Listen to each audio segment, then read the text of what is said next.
Protecting our borders, Defense Secretary James Mattis is expected to sign off on a request to send 800 U.S. troops, consisting mostly of engineers, to the southern border ahead of the migrant caravan. It is still more than 1,000 miles from the U.S.-Mexico border, while a second one is forming in Guatemala. Michael Goodwin is a New York Post columnist and a Fox News contributor, and he joins us now. The title of your article, so you say that Democrats refuse to admit that the president was right about this. What do you mean? Well, look, the fact is we cannot have open borders. We have to have some system for people coming into this country. We have to know who they are. We have to be able to vet them. And we have to be able to admit the people who are good for America. This can't be just come and get it, that we're open to the world.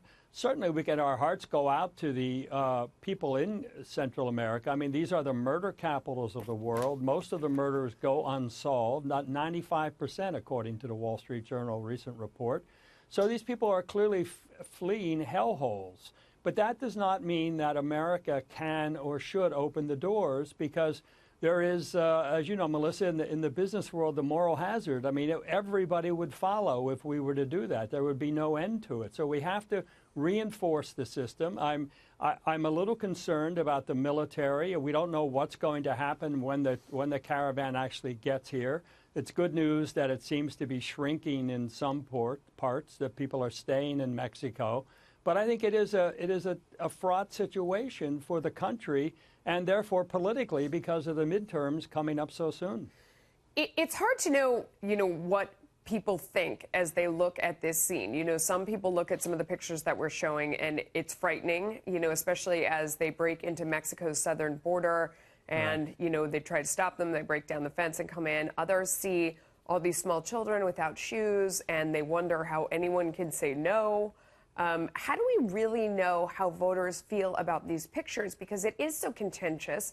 People aren't likely to talk about it as much or really say how they actually feel. They probably say what they think the people around them want to hear in a lot of cases.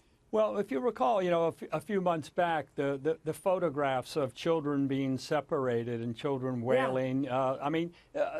Some of these images are incredibly powerful, but other pictures just of the huge number of people coming also convey another power, which is that's too many people, that we can't know who those people are. And so I think that people, American voters particularly, have to pay attention, have to get informed as to the whole issue, not just a couple of pictures, because yes, a picture, the old cliche, is worth 1,000 words, but a picture can also be manipulated, and a picture can manipulate emotions in ways that have nothing to do with the overall facts. I mean, all of us, I think, as decent people, feel for these people, but by the same token, we cannot open the country to everybody in the world who wants to come here. It's not plausible, and it's not safe. Or even more than that, you can have a lot of compassion, but you can think that there are a lot of people waiting in line, and maybe you don't get to cut the line just because you're willing to break the law and kind of force the way in. Well, that's right. And this